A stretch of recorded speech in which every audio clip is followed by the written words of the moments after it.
Hi, my name is Lucy Budis, and I'm currently a senior at St. Vincent College studying English education. I'll be certified at the end of this student teaching semester to teach secondary English, so grades 7 through 12. Right now, I'm finishing up my student teaching placement at a middle school where I am so lucky to teach 7th graders. This presentation is going to show you some of their student work, so some of those samples, and a bulletin board display that I designed and created for the students to work with and learn more about a topic with. So the first project that I want to show some examples of was a project that the students did at the beginning of their Greek mythology unit, where they created trading cards of some of the Greek gods and goddesses.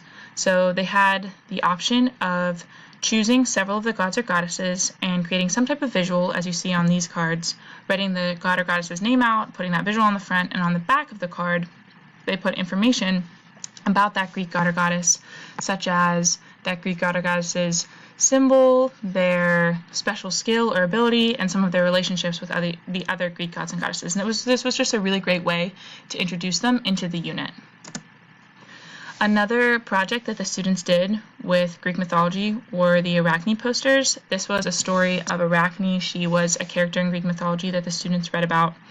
That they also looked at a painting of the story after reading the story, and then they were challenged to create a painting themselves depicting the story, some of the characters in the story, some of the scenes, to demonstrate some of the themes and main ideas of the story that we read about. And they got to do this kind of standing up, almost like an artist, having an easel in front of them, and then we kind of walked around looking at each other's art and analyzing it later. The final projects for the Greek mythology unit were really great. These are just some examples of what the students did. If you see in the one picture, you have a couple of my girl students with masks up to their face that they actually plastered and created for their Greek drama play that they wrote and performed in class. The picture on the bottom of some of the other students and myself standing together is me and some of the girls holding their Greek mythology scrapbook, where they created fake scrapbook pages of Greek gods and goddesses. It was really great. And then the last picture of me and the young man on the right are us holding his world models, which were projects that the students were challenged to create the perfect world for two of the Greek gods or goddesses. So these are just some more examples of their final projects that they created for the Greek mythology unit. Another example of some student work that I have here is our front door of the classroom, and the students were part of a door decorating contest where the theme was countries around the world. So my students in my homeroom chose Peru. As you can see, they tried to build Machu Picchu on the outside of the door, and then they put some lists of facts about Peru on the door. And then these are a couple of my students being hooligans in the middle picture, taking a picture in front of the door, very, very proud of their work. As far as the bulletin board display goes, after our Greek mythology unit, we began a unit on Beowulf. This was a bulletin board that I designed and created. I drew all the pictures of some of the characters just so the students would have a better idea of who the characters are, how to spell their names, some main details about them as you see underneath their faces. And then if you see in the middle of the main bulletin board, there's also a place that is a building, and that's also just a central place in the story. And then the way that the bulletin board was actually interactive for the students was, if you see on the bottom left of the main bulletin board, you see where it says Grendel.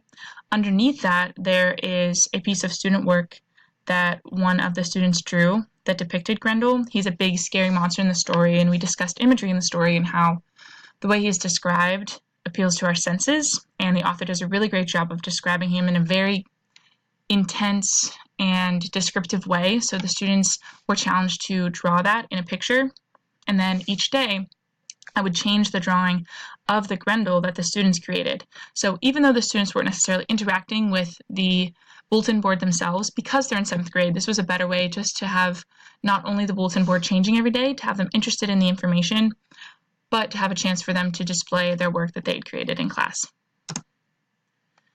So another unit that we moved into was talking about heroes and the hero's journey. So this was just an opportunity for students to get into partners or small groups and demonstrate their understanding of the hero's journey. We had read an article and watched a video about it, and the students had created a type of wheel where they talked about the 12 stages of the hero's journey, and this related to Beowulf a little bit, but the students were then challenged to choose a character from a book or a movie and create some type of visual showing how that character had gone through the 12 stages of the hero's journey.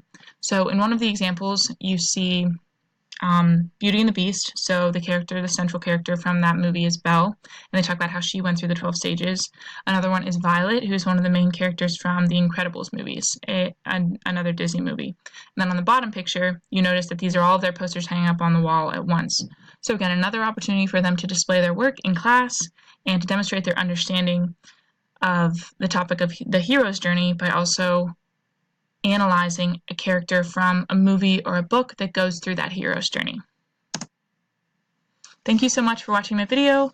I really, really appreciate it. I hope that you enjoyed looking at some of my students' work. They did an awesome job this semester, and I'm just really thankful for all of them. So yeah, thank you so much. Have a great day. Bye.